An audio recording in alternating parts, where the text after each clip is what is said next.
snap! We're doing another one. What's up, Andrew? How you doing, man? I'm doing good. Chilling. Nursing that It's my Super Bowl hangover day. Yeah, 2 days later? yeah. Absolutely. I definitely had way too many Chromatica Oreos. Had Oh, really? to lay in I bed don't for even a know what while. that Yeah. is. What's a Lady, Chromatica Oreo? Lady Gaga has like this weird limited edition line of Oreos that are in like a really shiny pink package, and they're pink cookies with green cream, but they're just golden Oreos. Oh, that's pretty cool. I It guess was when you cool. get Yeah. that big, you can put that face on anything and get a couple extra sales for a product. Yeah. Yeah. I mean, they were all right. Yeah, although at the time of people hearing this, it's not 2 days after the Super Bowl. But sometimes you got to plan ahead when you have big things on the True, horizon. true. So, And if you listen to our episode before this, the Super Bowl episode, you'll hear that I was very wrong on what I thought was going to happen. I think we were all pretty wrong. yeah, hey man, they played it. The Bucks came out and came out swinging. Let's just say that. With that being True. said, guys, welcome back to yet another episode of Talking with Andrew and Chris. That's I'm Andrew. I'm Andrew. That's me. Camera directions. That's Andrew. I'm That Chris. that's Chris. There it We is. are for the next few months, guys. We're starting it came together as things normally do, unexpectedly, at least in our lives, and now we have a string of interviews from people all across the world.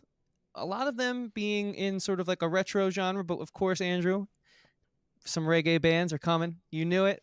Just gonna break the news right now to everyone. As Wow, I'm so surprised. And we're also going to be speaking to our first professional YouTuber who's also a hometown hero, local legend towards the back half of this, as well as a composer from Supergiant Games, Darren Korb, who makes the music for games such as Bastion, Transistor, and Hades, which was a highly touted game, won a bunch of VGA awards last year. So we have like a lot coming down the pipeline. And to kick Mm-hmm. things off, we're going to be speaking to an artist that I really love. I found them just by Spotify kind of being an awesome social app for music in regards to the fact of like the related artists, and you can just scroll and scroll and scroll. And this guy's in a pretty saturated genre, but I think he stands out because he caught my attention. His artwork's slightly different. His sound is, I think, slightly different. He borrows from cinematic elements, and I can't wait to ask him about all this stuff. So let's just bring him in here. He's a very talented musician and someone who we just met a few minutes ago, but he already seems like a great person. Cannot wait for you guys to meet John from Surge. John, what's going on, man? Hey guys, Woo! What's up? Thanks for hanging with us tonight, good man. to be with you. Yeah, same. So, first of all, how have you been? Are you staying safe? You staying healthy? Is everything okay? Yeah, everything's fine. Okay, that's cool. And so, why don't you sort of take us initially out of the gates, right back to the start, build us up, where you're from, first of all. We've never had someone from your country on the show. Tell us about like what it was like sort of finding music for you, what kind of got you into this genre that you're in, and really leave no stone unturned. Like, we want you to be as thorough as possible. Everyone's usually like, "Oh, I felt like I talked too much." No, that's Mhm. what we want, because we don't know your story. We can't tell it. The Only you show can. is called Talking for a reason. So if you got Yeah, to go back to like 3 years old when you saw your first guitar or something like that, bring us there, man. Tell us through the history that brought us to Surge.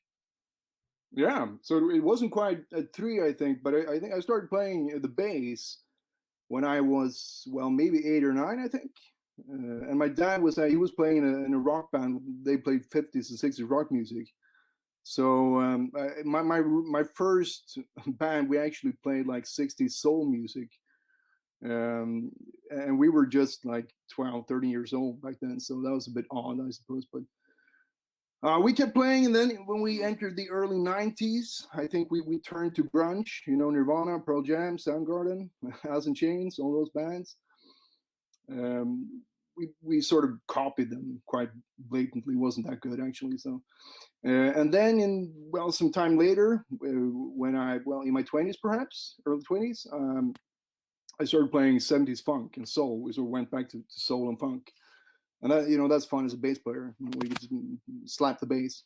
That's good. And from that, then I had actually a big break for music. I think several years when I was studying at the university, and then I sort of came back to music with electronic music and this retro thing. So, and I also did a lot of tracking back in the days on the Amiga, and music tracking the old school way. When we actually, are you familiar with tracking and mod tracking? I mean, I know about like the Neve consoles and cutting the tape and all Mm, that stuff, but we've never done it. I don't know how old no, you are. Andrew and I are both about 26, so if it's yeah, been My digital for us roommate since day one. my mm, roommate is a producer, and he used to do a lot of that with the tape machine and everything, but yeah, it just got to be a lot for him, so he just mm, sold it all. yeah. Well, it's actually that's where I am right now with electronic music. So I've been through many different genres, but and the funny thing is that I actually hated '80s music in my early 20s. I really couldn't stand it. I was one of my friends was really into it, and I was like, "How can you listen to this? It's so bland. I mean, and all the reverb and all that. It sounds so passe." But then I really got back to it, and I realized that I've always liked it. So that's where I am now. Yeah, and also where you are right now is in Sweden. I mean, how has that sort of informed your musical journey? Because I'm sure there are artists that are huge in your country that we just don't know about that you must love, and you must be like, well, this is a huge part of my sound that like us being Americans would never understand or even be able to reference. Is there anyone sort of from that part of like growing up musically that inspired you that might not have been like some of the names like you said? We spoke about Alice Cooper early on before we Mm. went live, and you just referenced a bunch of like the '80s stuff. I'm sure Def Leppard and all those types of guys fall Oh into yeah. play. But is there anyone like kind of in your home country that would be someone you want us to know about? Well, not really. I think I actually drew most of my inspiration from mainly American artists, but I think that there are a few actually. I wouldn't really name drop them now because you wouldn't know. But in the '80s, there was a Swedish radio show called Svensk Toppen where you could actually in the '80s it was a really big thing, and all the major artists were lined up there in that radio show, the sort of ongoing for several years. And I could name a few, but I suppose only Swedish viewers would sort of know who they were. So most of my inspiration comes from like American artists, I think, primarily. That's Okay. cool. Looking behind you, I see a lot of things that I also recognize, like a Game Boy. Yeah. You see, you're back. That's true. Yeah. If I'm you're not sure if you listening, you still. can't see it, but his I guess that's your office or your studio. It's lined with a lot of really fun old things. Yeah, it's actually I told Chris here that this is my garage. So it used to be like we used to have cars in here, but then I threw out the cars and the tools, and I just filled it with retro stuff. So I have like vintage toys. I have old video games, computers, CRT TVs, and everything. So it's a pretty cool place to hang out. And this is also where I compose my music mainly. I don't really have a good studio equipment set up here. Just have some speakers and an old school Yamaha receiver, but it's pretty good. I That's was gonna cool. I say, if you're mean, composing the music you make in that kind of room, no wonder it sounds so awesome because you're like immediately into the right headspace. Just like right, look exactly. at You that, just man. you look around and you're inspired immediately. Yeah, I think you shouldn't underestimate that. I think the environment where you compose is quite important because I think you draw inspiration in the moment from things around you as well. So, I mean, many of the I can show you a few things here, but this here is a critter from. It's a puppet actually. This is made by a guy in Mexico, handmade. It took forever to get it, but this is actually from the films, The Critters, an '80s horror film. Yeah, Uh, that's awesome, man. I can't yeah, it's say I've pretty seen cool. them, but I've certainly heard them thrown around quite a bit. Yeah. I have a movie and TV podcast as well. I'm the TV nerd there, so the film side gets a little lost on me. But all these people we collaborate, especially around Halloween, it's critters this, critters that. So it's Yeah. certainly on my bucket list. But that's awesome, Mm. man. Handmade, Yeah. dude. Quite a few things here that I mean are quite cool. So yeah. So all right, there's a lot I want to unpack here, but I want to first stay in the realm of your story and your sound. Mhm. But we definitely got to talk a little further about all the various things you have behind you. You're talking about growing up, sort of your dad's in like a 50s, 60s sort of rock and roll band. I'm assuming rock and roll, like the Temptations and like what actually was rock and roll, as they Yeah. called it, and not like, Led Zeppelin, which was like, we called it rock and roll, but really now it's categorized as rock music. And so then you go on and you play pretty much every single kind of music known to man. Mm. So I assume there's a point in time where either, people move on, life happens, things change, and so being in a band gets harder and harder, or maybe your tastes change and the people you're playing with don't, but somewhere along the line you ended up making retrowave, synthwave, and I'll let you describe it because I know everyone kind of has their own unique touch that they put on the genre. But Yeah. how does that happen? Going from someone who hates 80s music to now and playing every kind of genre of music aside from 80s music to now sitting in Mm. a neon filled room with trinkets and memorabilia from that era to making synthwave. There's a lot that I want to know in between there. Yeah. Well, I think it goes back to video games and computer games because I was the typical nerd back in high school, and like I said, I was working with music even then, not composing just for fun. And back then, you had really simple sequencers, and I mean, you loaded really tiny samples into them, and you would play them back in like some sort of pattern-based thing. So we did that all the time, and then we went to MIDI instead, and we started using like Cakewalk and those programs. And so electronic music has always been there. I always worked with that even growing up, but more in the background of the bands that I played in. And then like you said, I mean, it's difficult to keep a band together. People, they move away, they start working, they have a family.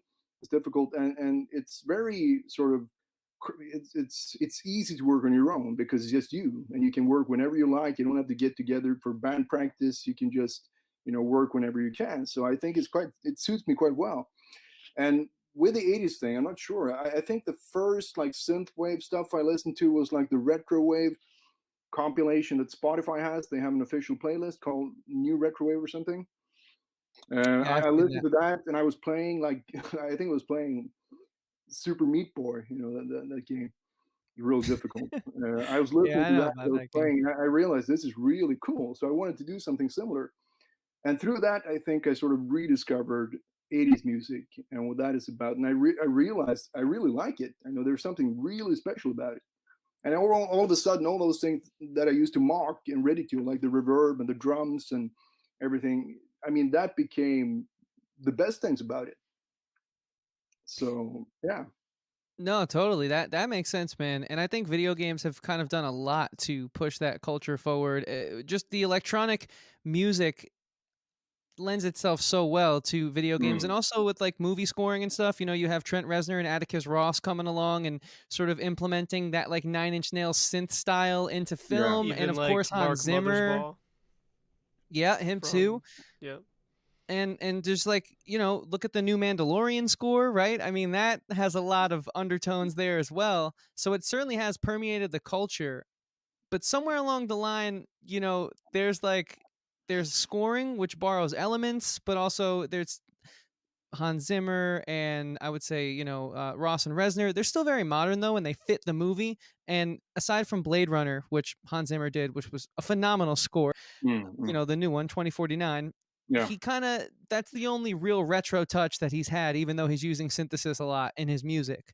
Yeah. So what made you want to be like, okay, well, I was slapping the bass in real life, but now I'm going to plug the MIDI controller in and sort of like, program in the bass, but it's a different kind of bass. It's like, that classic 80s, like, bounce pad bass. And I'm going to throw a little, chorus on it because that's how it's going to cut through in the mix, and that's what they Yeah. did back then. Like where did that transition happen? Was it just from like playing the video games and just being so musically inclined that you're like, well, now I got to make some of this, or was there like a conscious decision that you made? I'm curious about the process. Yeah, I think partly what you said, and also I think I've always been very careful and I'm a bit of like a perfectionist when it comes to rhythm and timing and pacing and a band playing tight. I've been really obsessed with that. I mean, when we played funk and soul, I was always annoyed if the drummer wouldn't play tight enough and if it would sort of lag behind or play too fast or something. And with electronic music, you really nail that down. I mean, you can make it really tight, and you can, if you're a perfectionist, you can really achieve your goals more easily if you're working with electronic music. So I think part of what you said, but also the fact that it's quite, you're in control. So if you're a control freak, I mean, playing electronic music in a sequencer, I try sometimes to, do some live playing also, but I mainly sequence everything I do because I like to be in control of everything. So I think that's also why I turned to electronic music. Yeah, no, that makes a lot of sense, man. It sounds like a real natural progression as well. You know, like what I find is it's because I always try to think, how did I sort of stumble upon this? And so I was shown, Andrew and I were shown the Midnight at the same point in time.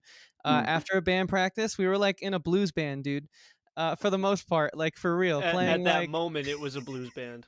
at that moment it was a blues band, and we would used to, because I come from a punk rock background, so I would work like the DIY circuit here, and just sort of go on the Facebook group and book shows. So we'd be the blues band playing with punk bands, so we never quite really fit in. But then like I heard that Midnight album, Nocturnal and Crystalline in specific, and I was just like, I've always liked Phil Collins. Seen him a few times at that point in time already to begin with. You know, my parents kind of raised me right, showed me the classics as well as let Mm. me go out and find music on my own, but I'm obsessed now with it.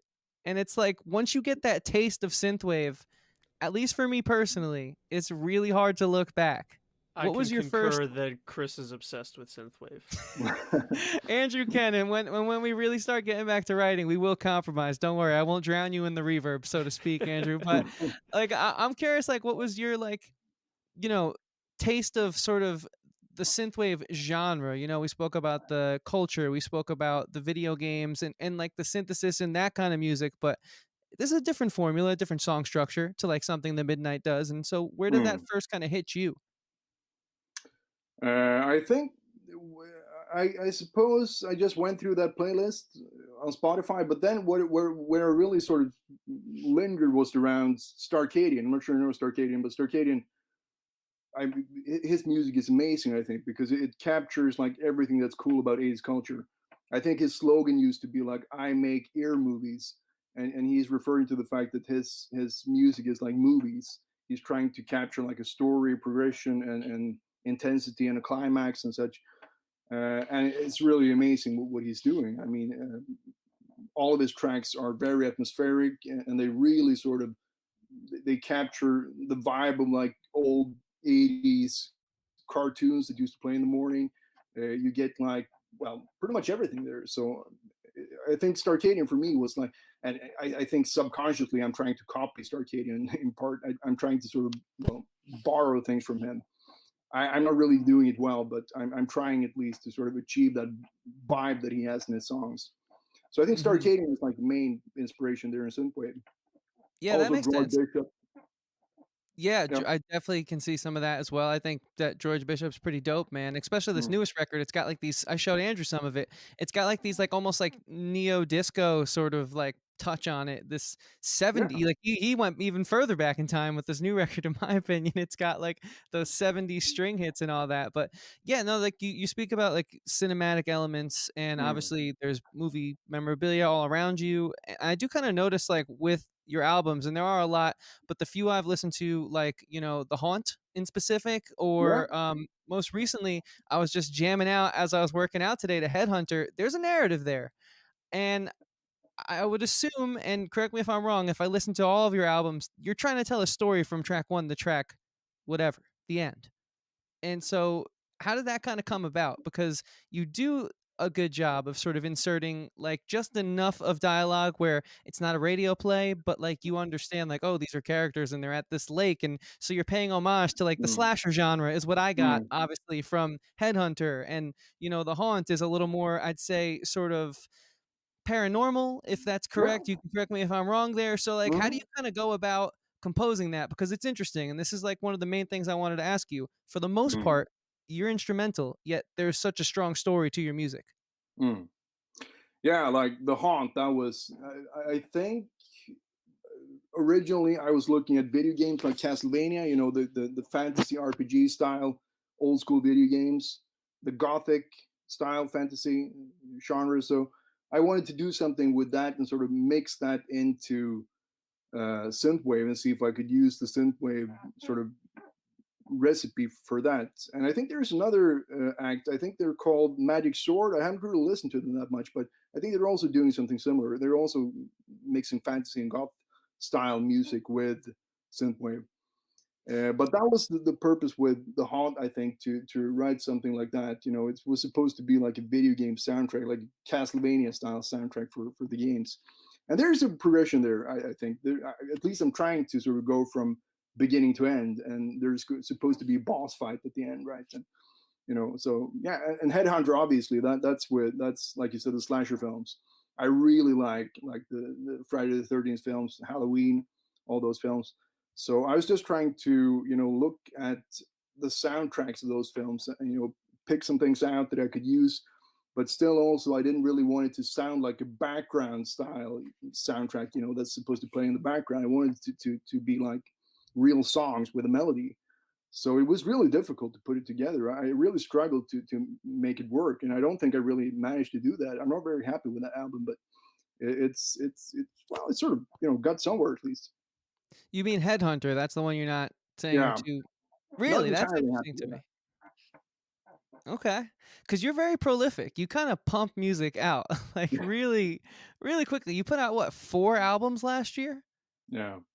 I mean, that's insane, man. I think I've been making music since I was 13, going to studios and recording it since I was 13. I'm 26 now, and I think I have Mm. 20, probably one song for each year I've been alive, roughly 26 Yeah. to 30 songs that I've released, and Mm. yet you put out like 40 in a year. So I Yeah. guess, are you saying maybe there's a downside to how quickly you work, and maybe is that something you're going to try and keep in mind going forward? Yeah, I think so, because I think I'm rushing sometimes a bit. Not really rushing though, but I think that before I finish one album, I there's this. I have this idea that I have to have begun work on the next album before I finish the one I'm working on. So there has to be something there to go to when I'm done. I never like to just finish something and then begin from scratch with something new. I usually work in parallel with several different things, so I can just jump onto the next project when I'm done with one. I'm not sure why I'm doing that, but that's a bit troublesome, I think, sometimes, because it might mess up. It might shift my focus from one project to another when I should be focusing on finishing one project. But I think I'm just quite fast when it comes to songwriting, and yeah, I think that. But I've been thinking about this. If you release music too often, maybe people will think or suspect that you're just rushing things. There's no soul in it. You're just pumping things out. There's a risk. I think I was thinking about that. Is it wiser to just release songs more sporadically? Or I read somewhere that people say, well, 3 years is the perfect like spacing between albums, but I'm not sure. Yeah, I don't know if that necessarily holds up now in like the modern economy that streaming and Spotify in specific have created. I kind of, I mean, it's funny to hear you say that. I thought that you were doing such consistent releases, A, because you were prolific, and I think there's like a confidence that comes there, sort of being like a one-man show and just Mm, knowing like, all right, the track's done and I'm going to put it out. And I assume you mix and master everything yourself too, like most producers in the mm, genre. So I was like, all right, this guy knows his skill set, and so he's trying to now play the game of working the algorithms of Spotify, and sort of every 3 months putting out music, every 4 months to keep consistent, mm, to keep popping up in that. Like when you go on Spotify, like Andrew and I know we both share Ghost in common. So like when they were putting Hmm. their album out last year, I'd get like 90 notifications when I'd open up Spotify. Ghost put out a new Right. single. Ghost. mm. And so I assume that that's what you were doing. So it's really interesting to hear But I that you mean, weren't doing that. yeah, and you see that like a lot of mainstream artists are doing that too. Like Taylor Swift put out 2 albums last year, and Yeah. they were both pretty much surprise albums. Um, and who else just somebody else just did that, I feel. And now I'm Surprise blanking. record, like a big pop star. No, oh, I mean, well, Haley Williams also just put out 1 album last year and just released another album like 3 days ago. So That is it's true. like everybody's just they have songs and they know that fans want to hear them, especially now that everyone's like locked down and we're not sure exactly when safe shows are coming back to America. At least like Mm. all the artists are like, well, we need to keep relevant and keep making something, so they're just pumping out singles and albums and stuff like that, I think. Yeah. So I don't think that there's I mean, I'm like you said, I'm sure that there comes a point where when you're putting it out enough that people are like, all right, like how much of this does he actually like? But Mm.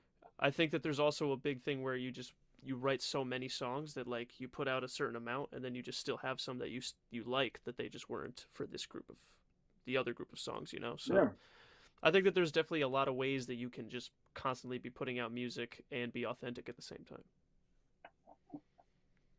Yeah, I think that holds true. It is still funny though to hear you say that that's happenstance, that you were kind of, in my opinion, perfectly playing the Spotify algorithm game and sort of keeping current the way that most musicians try so desperately to. And honestly, a lot of people, they put out one song every 3-4 months. You're putting out like 10 song records at some points, at least like 4 to 5 songs on like a smaller EP.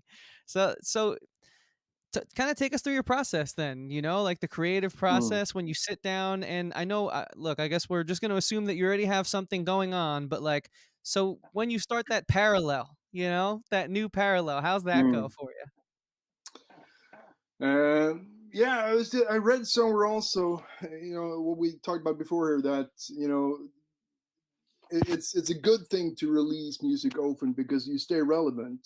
I mean, people know. I mean, you don't. There is supposedly something good about that, but I think there's a balance, I suppose, and the risk. I mean, you don't want people to think that you're rushing things and that you're just pumping up because, but I really don't feel like that. I feel like I really like the music I create. Now, I think if you are quick in production and you really like it and it's good to go, then why not release it? I mean, I think you should. So that's been the philosophy, that if something is done, regardless of how quickly I finish it, and I really like it, then I'll put it out. So I think that's the way. But yeah, yeah, I'm actually working on a new album right now. So this is going to be like a funky, upbeat, but sometimes also a bit moody. And the inspiration from this, I think we actually built a pool here outside in the garden this summer. And at night, I was out there, I take some snapshots, and I could see like the light under the water. It was dark and really nice, and we had some lighting around there, colored lighting, and really looking good. So that's the whole poolside environment really inspired me for this one. So it's going to be something like that, I suppose. A bit more traditional synthwave, I think this time. So, but I'm Okay. thinking that yeah, I usually work with several tracks at once. I don't like finish one track and then go to the next. I write maybe the intro, then I write something else on another track, and then I keep going until I have like 10 tracks. And then I try to sort of, make sure they work well together. This is going to be a specific mood in this track. This is going to be a mood in this track. And then I just try to sort of balance the album before I even finish one single track. And then I start finishing the tracks one by one. But it's really like a jigsaw puzzle. I'm not really working on one single piece until it's done. So I'm not sure what's customary, what people do, but Yeah, see, I do that when I'm working on an album. mm, I try to make everything be cohesive, and sometimes you'll sit down and you'll be like, man, I just want to finish the first song I started working on, and then you get like 4 more before you have an inspiration or an idea on how to close out that first track. But are you saying that you work on multiple albums simultaneously? Because if so, that is something that I've never tried, but I can just see with life and having 2 podcasts and just everything else, just kind of losing something there. So is that where some of your frustration might come from, some of the mm, records that you were talking about? Or do you still focus on one album at a time and you're talking about just parallel tracks in the same record? yeah, because it's normally when I'm nearing like the end of one album, when I'm ready to when I have maybe some tiny things to do, and maybe the mastering and mixing and such, and maybe some songwriting left. Usually at the end of that project, I begin, I mean, subconsciously working on something else. Maybe I write something for the project that doesn't really fit. I throw it out, and that becomes the next album. And then I start working with that in parallel to the other album. Oh, okay. And I think that's what happened with Headhunter. That it was meant to release like on Halloween. I think I even had sort of written that somewhere that it would be out on Halloween, but uh, sort of in the finishing stages of that, I started working on the next album, and that sort of distracted me a bit, so I couldn't finish Headhunter on time because I was already working on the next album. So I think it would be better actually if you would actually work and finish one album, then go on to the next. So I think that's something I'll try to do in the future. But yeah, I have this tendency to just jump ahead before I'm done with something. Trust me, I get it. There's that meme on the internet where it's like you can go forward and finish the track you've been working on, or you can veer off of the highway Yeah, and start another new song. exactly. And And I mean, when you have your own studio, man, it's like you're in your playground. You're sitting Mm, in your playground every day. I mean, Not to mention, like, God, you can't forget that idea. You got to get it yeah. down. true, Mm, yeah, because who knows? That could be your biggest song. That could yeah. be your biggest song It ever, and really is then a you're curse, like, I'll man. do it later, and then you forget, and then it's gone forever. Yeah. No, I totally hear you. So there is a few questions I want to ask, and I feel like we should go to the how did you learn how to mix and produce and all that type of stuff, and like your studio and like what's that like? Because it looks like you have an awesome place. But I know for a fact when you brought up Castlevania earlier, Andrew's Mm. ears perked up because Andrew put me onto that Netflix TV show. So I Oh want to yeah. take a little side turn and kind of like, have you seen the new season? I'm currently working through it right now. I think it's pretty badass, but have you checked that out by any chance? No, I haven't even watched the first season. I'm a really big fan of Castlevania. I played through like the first three games and the Super Nintendo version, the Super Famicom version. I'm a really big fan of the games, but I haven't had the chance to check out the series yet. I know about it. I've seen it. I've seen clips. I know the style and everything. It looks awesome, but I haven't been able to check it out yet. So I have that left to do. So Dude, it's amazing. I have like a movie and TV podcast, and like my co-host was like, "Are you really gonna put that in your top 10 television shows of the year?" And I'm mm, like, "Yeah, good writing's good writing. It doesn't matter the medium, you know. They're like that's this is an amazing show. Like I highly recommend everyone check it out." yeah, I was So actually going to do. I tried to do a music video using like sequences from that show for one of the songs in the haunts. So that would be pretty cool. yeah, be careful with that if you put it on YouTube. You know they're Yeah, pretty yeah. aggressive, but I Mm. think that's a cool idea. What other games do you play then? What are like some of your? Because it seems like you're in synthesis. It seems like you're not just playing the games. Like it seems like you're paying attention to the artistic qualities, like the score and the sound effects when you're Mm, playing mm. these games. So like, where are some of your inspirations in regards to like video games that kind of lead into your music? Yeah, I think with the haunt and with the Castlevania theme, that was really what I was looking at the video games and the early video games and how they sounded. And it's like those games are it's like classical music. The bass in the music there is classical, so it's based on that. And so I try to sort of borrow some things from there. But yeah, video games is a huge inspiration in the music too. So I play mostly retro video games. Um, Mostly 8-bit, 16-bit, that era.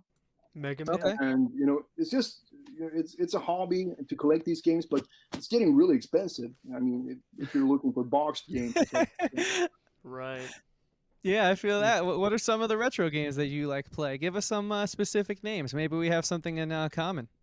Yeah, most recently I played through Metroid for Nintendo 8-bit system, and then also Super Metroid, which is really awesome. And I played through. I also like fantasy games, so I played through the Zelda for the Super NES. That game. Nice. What's it called? Zelda for the Super NES? Is it A Is Link that to the Past? Zelda 2? Oh no, Uh, no, yeah, no, you're well, right. Link Would to it the be Past, where you go on, yeah, where you're on the island yeah, I think and so. the big I'm not egg. sure. I'm not a big Zelda fan generally, but it's a really good game. So, but I play pretty much anything as long as it's either sci-fi or fantasy. Or I don't really like RPG that much, but it happens too. So So I would recommend to you. There's a Jurassic Park Super Nintendo game. yeah, I know. In, do you like that game? I think it's incredible. I haven't played it. I played it on the Amiga actually, the Amiga computer. This one that's behind me there, that's an old Amiga 1200 computer. But it's the one. It's like a top-down isometric thing, like you walk around. Yeah, exactly. Yeah, I know that. Yeah, is it good? It's wild, dude. I mean, Andrew, did you ever play that? No, I never played Super Nintendo. You never did you ever have one? No, Okay, so Andrew, I I had think a this is Sega the reason Genesis. why. Gotcha. I need to let you borrow my Super Nintendo because I think this is subconsciously why I got into this style of music as far as like Mm. being a fan and a music listener goes. My mom's brother sort of left all of his old video game stuff at my grandparents' house. So when I was little, I'd go over there and there was a Super Nintendo and I had the Nintendo 64, but I would play the Super Nintendo too. So I'd play like Mega Man and the Jurassic Park game. There was Zelda. Yeah. And let's be honest, he was like a little too old to be playing Super Nintendo, but he still had one, whatever. Mm. But so I'd kind of got exposed to like the 8-bit and all that type of stuff. And then Pokemon, that's such an Oh Andrew yeah. and I's generation. that was like my game, dude. I lost my True. mind to Pokemon. I know Andrew Uh, was even did you play deeper it in on that. the DS, the NDS, or what platform? Yeah, Game Boy, man. I had the first Yeah. ever Game Boy, the giant Mm. one, and then I got like the smaller one, and then the DS was Yeah, my Mm. first one was the Game Boy Pocket, the smaller Oh, red man. one. the SP, the flip phone one. The That SP, was Oh, yeah. awesome. I still Mm. have mine somewhere. Yeah, Yeah, I gotta SP find is that, man, great. because now it's so cool to have them on display, and I don't know if I threw them out or not, or what the hell happened to them. It's I'm True. envious of your setup. Point in case, man. But True. Zelda, real quick before we kind of jump into like, and Andrew, jump in and ask anything you want, man. Don't be bashful here. I feel like you're a little, a little I'm just a, intimidated by all this I'm just 80s talk. yeah, I'm just always out of my element a little bit when we're talking synthwave. Yeah. But Zelda used to make me really uncomfortable because I don't know what it was about it. The vibe of the game when I was a little kid, like it made me feel sad playing that game. I think it's that opening sequence where you're in the rain and you rush into the castle and you're Yeah. like looking for her, and so I never got too far in Zelda, and it's funny, I still feel that way when I go back now. Breath of the Wild's the only game I didn't play it because I don't have a Nintendo Switch, but I watched someone play it. Twitch.com/CoCarnage. Inside joke between me and Andrew, and so I, Co. that is different because they kind of ported it to like an RPG of today's standards, like Yeah, just I played that game for like 110 hours. yeah. And I watched you play it for a little bit. It was actually pretty cool. But something about like It's the an only amazing game. old NES game that brings up like bad vibes for me for some reason is that Zelda game you brought up. I don't know why. Yeah, I think you're right though. It's quite dark actually, and also the music is quite sad and sort of brooding and moody. So I think definitely, yeah, Right. it's a bit dark. Yeah, because it's supposed to be all dreamy and stuff, Yeah. but there's also And scary when you're in the magic and stuff. basement and there's the guy with that kind of scary helmet and the mace that he's swinging around, that Yeah. really freaks me out. That was where I always kind Mm. of tapped out. Like, all right, that's it. Like, I don't know if you ever watched WWE, but there was a character called the Boogeyman, and sometimes he would come out twice in one night, and that was it. I knew I wasn't seeing the main event. Like one time Oh, wasn't really? enough. Oh, You know yeah. what I mean? Was he the one with the painted face, or was that someone else? No, that was Yeah, the wait. he kind of looked like Darth Maul, and he had the giant clock around his neck. Oh yeah, that. Yeah, definitely. I think I'm going back to That sounds WWF now in terrifying. the 90s, but It wasn't that's cool, man. I was like 11, and he terrified me. And he Yeah. Oh got my popular gosh. for a while, so they used to bring him out a couple times in a night, and that's when I would tune Oh my out. Whatever, I'll see the highlights on the WWE website the next day. But no, that's funny, man. That's really cool because I think that you kind of being into the culture is because I think a lot of people in this genre, let's be honest, they adopt it quickly because they love the music and they love the sound. But I think there is with any type of music, like if you're playing blues and you don't know Mm. BB King and you don't know Eric Clapton, something's going to come off as not right there. I don't want to Yeah. say fake because you might just really like the music, but you might not know the history.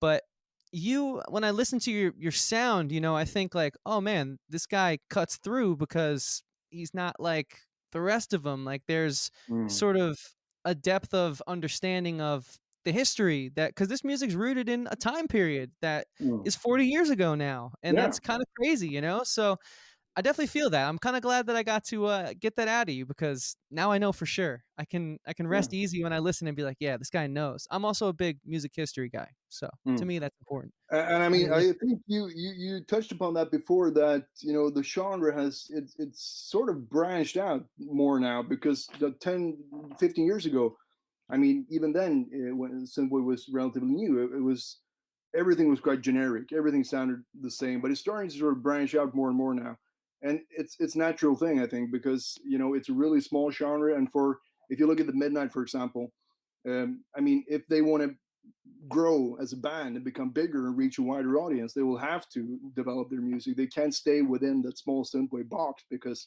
it's just too small. The audience isn't that big. So if they aren't happy with just being a synthwave act for a small audience, then they need to do something. They need to incorporate like modern EDM things in their music, and that's what they're doing now with the latest album. I think you can clearly see they're sort of steering more towards modern EDM.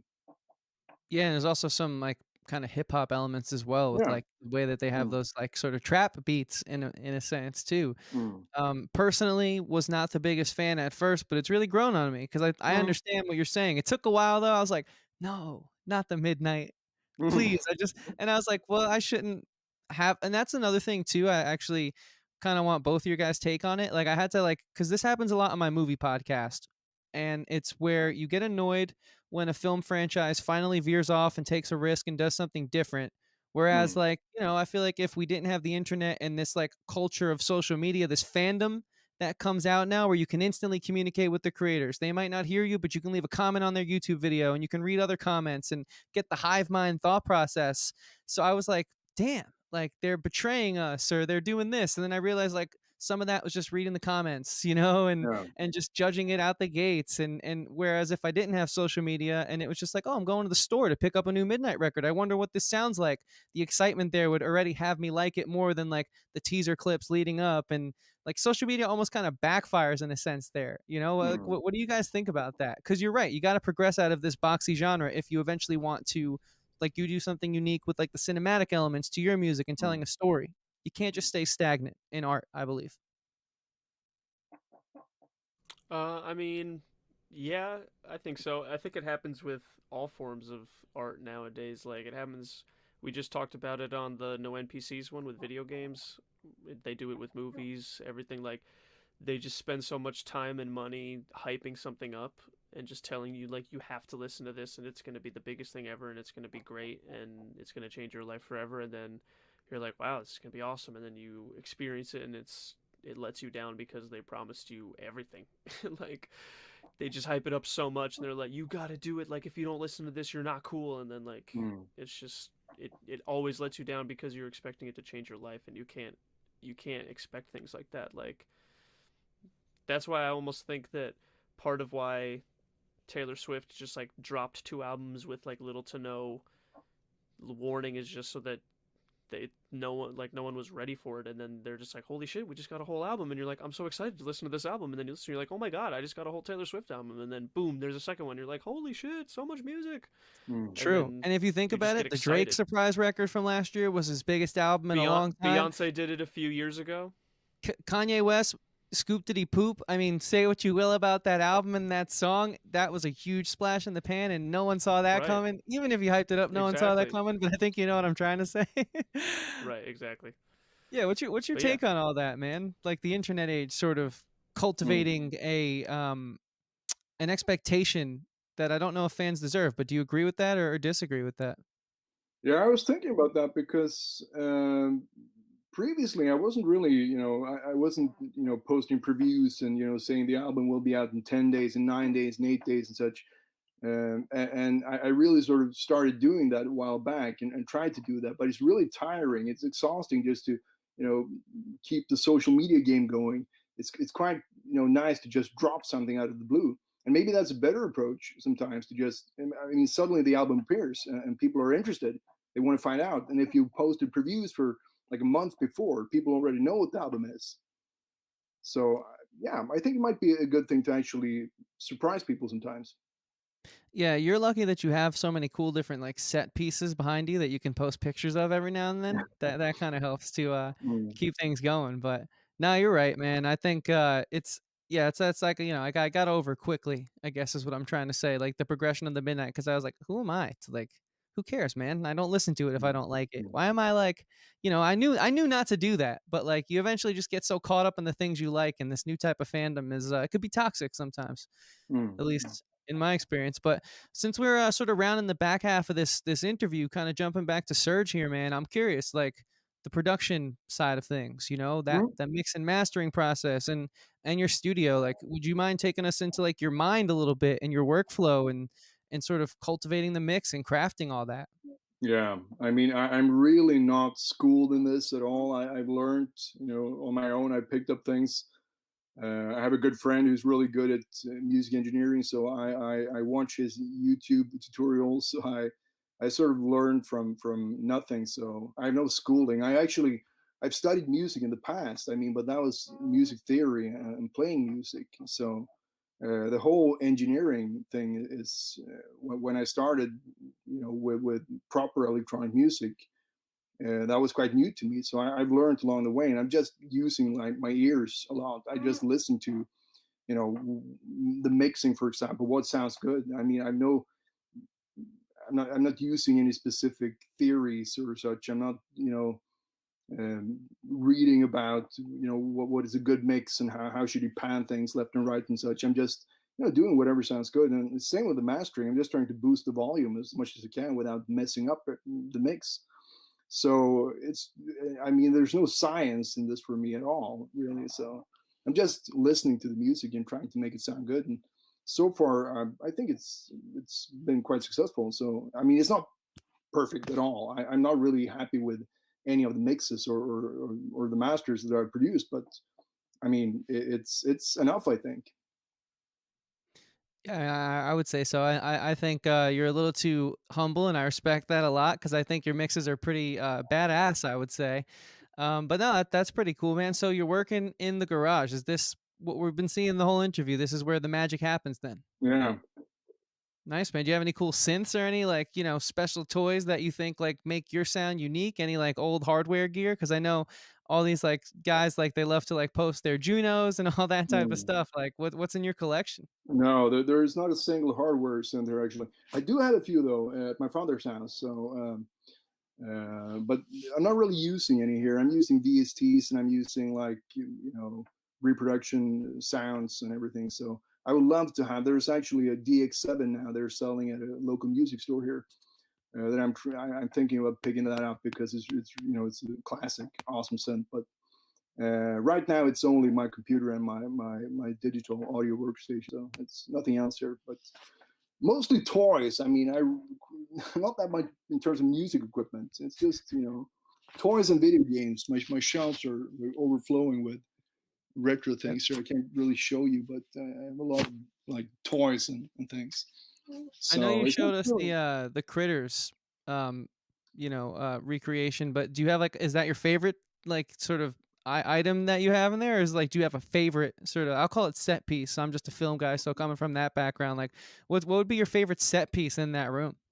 Oh yeah, there's so many. I'm not sure where I could if I could show you. Maybe I can see. Up here, what you're seeing there is actually the Terminator 2. That's a Rock'em Sock'em Robots, but that's awesome. That's so cool. Yeah, it's T1000 fighting T800 there. And then I see Akira right next to it. That's really sweet. Yeah, and there is, that Jason model kit there is pretty cool too. It's actually vintage from, I think it's from '89 or something. Wow. You're supposed to. You have a VCR. Yeah. I was wondering what that was. Yeah. Oh wow! So many things, and I also up there you can see the Rambo gun. Damn, dude, you got quite the collection, man. Yeah. So I'm working on this, but like I said, this is also inexpensive. Retro video games and retro toys. That's oh wow, quite expensive.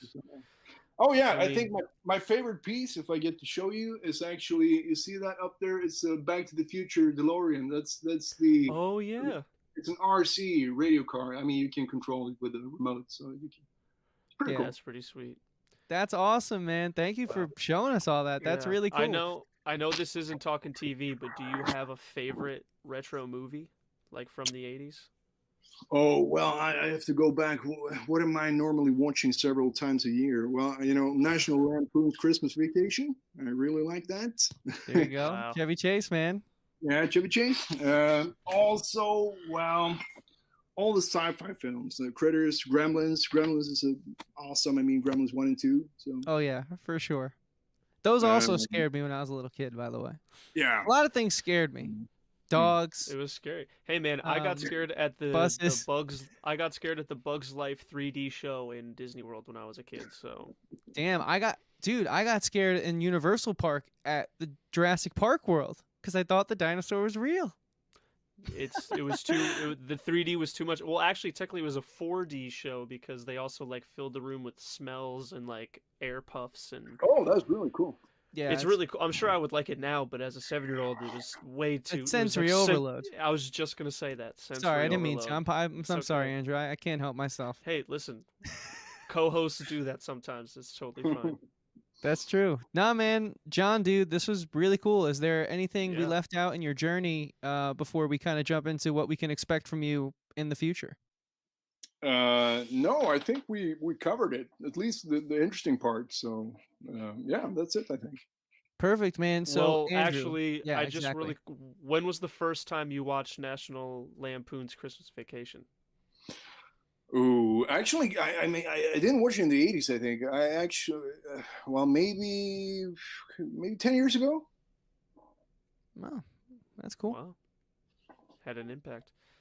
Chris, you want to ask him the other question? I think The you should, important one? man. All right, fine. Well, we do have one final question actually before we start getting to the final part of the interview. We ask everybody this question. If you had to describe yourself as an artist, a musician, creative, whatever you want to call it, what's the one word you would use to describe yourself? And then you can explain why you picked that word, but one word. I think I would say confused, probably. Why Um, That's a confused? great answer. yeah, and I think that's not necessarily a bad thing because sometimes confusion can lead to cool things in music. So I mean, yeah, many times I'm very scattered. I'm haphazard. I'm just writing things at random, and I stumble upon cool melodies. I like to think that maybe like 80% of what I write is actually just accidents happening, and then I find something cool in that. But I think it's you need a good ear to be able to recognize when something sounds good too. So I think I'm a bit haphazard in what I'm doing, but I think it's also a good thing sometimes. But I rarely have a plan going into something. I just write something, and if it sounds good, I keep it. So I think confused is pretty good actually. I like that. That's a first too, by the way. We've had a Yeah, few repeats, but no one no one's ever said else. that. No one's so confused. Yeah, man. So, John from Surge, dude, before we let you go, I kind of want to know what we can expect from you in this new year that we're still sort of seeing, and hopefully it's a better year for everyone.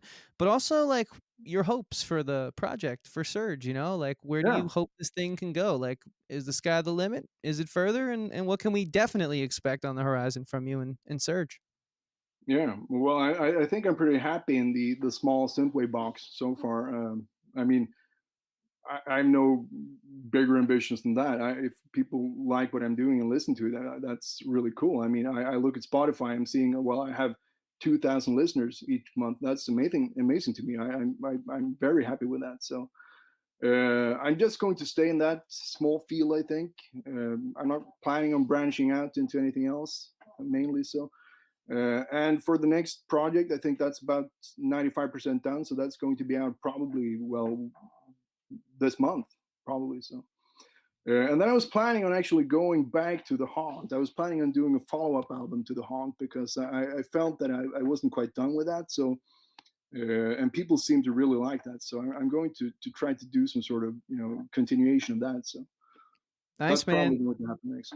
Let us know when you're gearing up to put that one out. We'll have to have you come back on, and we can do like a segment on like the part 2 of that. That'd be cool to Yeah, chat that'd be For about. sure.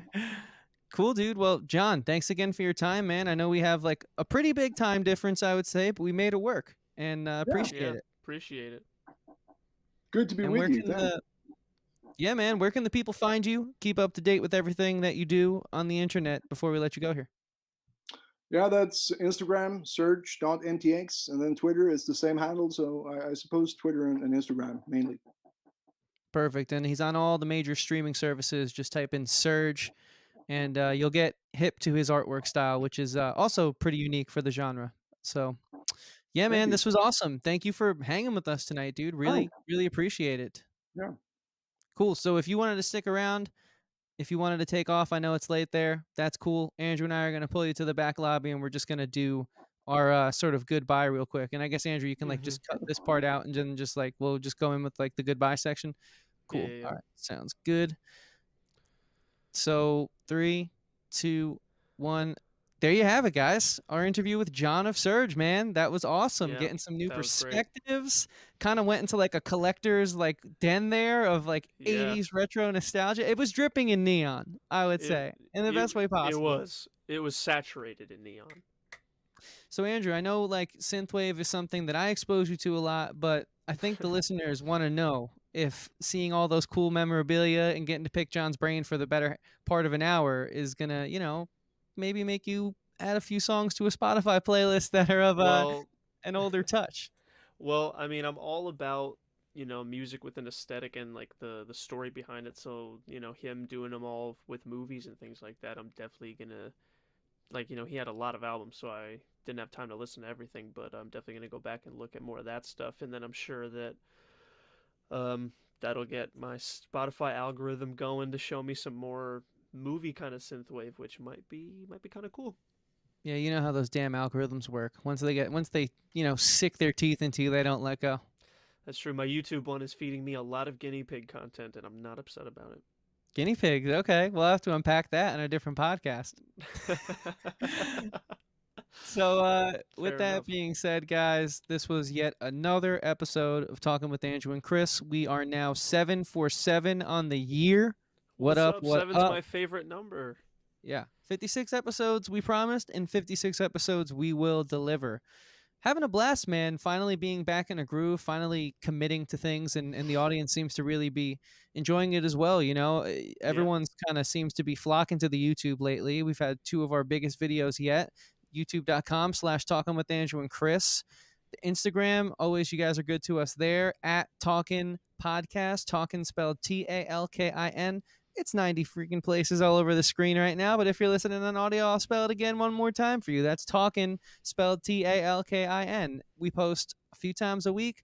We give you content definitely once a week, if not sometimes more. Andrew, is there anything else you want to let the listeners know before we head out of here tonight? Well, if you're not already subscribed to our YouTube, please go subscribe to our YouTube.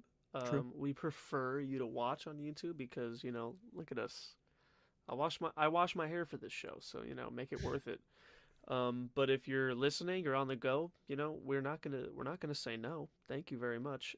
We're on all the digital streaming platforms, and while you're there, check out Talking TV because Chris has another great show that he does that I'm on sometimes. So follow Stop it. that everywhere.